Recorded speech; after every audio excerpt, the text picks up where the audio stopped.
کہ ابراہیم علیہ السلام کا اپنے بیوی اور اولاد کو اکیلا بچہ ہے وہ چھوڑ کے آنا، یہ کوئی معمولی بات نہیں۔ جو شخص بھی انسانی نفسیات اور ایک جو پدرانہ شفقت ہوتی ہے اور شوہر کے دل میں اپنی بیوی کے لیے جو رحمت اور مودت اللہ تعالی نے رکھ دی ہے، تو کیا اس پر یہ مخفی ہوگا کہ یہ نفسیاتی طور پر کتنی بڑی آزمائش ہے کہ اللہ تعالیٰ نے اتنی بڑی عمر میں اولاد دی ہے اور اتنی اچھی بیوی ہے، اس کو اتنے دور علاقے میں چھوڑ آنا ہے، وہاں کوئی انسان تک نہیں ہے، کوئی پانی پینے کا کوئی ذریعہ نہیں ہے دور دور تک، اور ابراہیم علیہ السلام اللہ تعالیٰ کے کہنے پر انہیں چھوڑے ہیں، اور ابراہیم علیہ السلام ان کو چھوڑ کے پیچھے مڑ کے نہیں دیکھا کہ دل وغیرہ نرم نہ ہو جائے، ایسے ہی ان کو چھوڑا اور ابراہیم علیہ السلام آ گئے۔ آپ یعنی صرف اس بات سے گزر جانا یہ مناسب نہیں ہے، اس پہ لازم ہے کہ انسان رکے اور تدبر کرے کہ ایک باپ کے دل میں اور ایک شوہر کے دل میں اس وقت کیا جذبات ہوں گے۔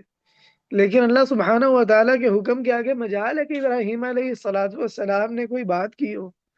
یہ بہت بڑی قربانی تھی جو اللہ تعالیٰ نے ابراہیم علیہ السلام سے مانگی ہے،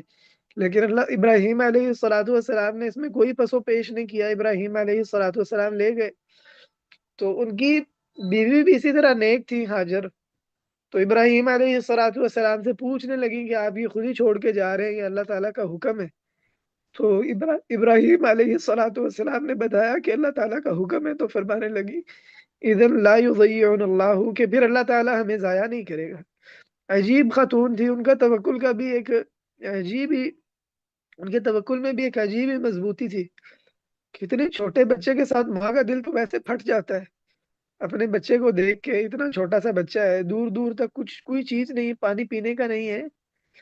کوئی درندہ آ جائے بھوک پیاس سے انسان کی موت واقع ہو جاتی ہے، اوڑھنے بچھونے کے لیے رہنے کے لیے کوئی گھر نہیں ہے انسان کے پاس، کوئی چھوٹی معمولی بات تو نہیں ہے، لیکن عجیب خاتون تھی وہ بھی۔ تو کہنے لگی کہ اللہ تعالیٰ ہمیں ضائع نہیں کرے گا، تو بلا شبہ اللہ تعالیٰ نے ان کو ضائع نہیں کیا، نہ اسماعیل علیہ السلام کو اللہ تعالیٰ نے ضائع کیا ہے، بلکہ اللہ تعالیٰ نے ان کے بطن سے نبی علیہ السلام کی صورت میں امام الانبیاء بھیجے، اور اللہ تعالیٰ نے ان کے صفا مروہ پر چکر لگانے کو اللہ تعالیٰ نے سنت بنا دی ہے۔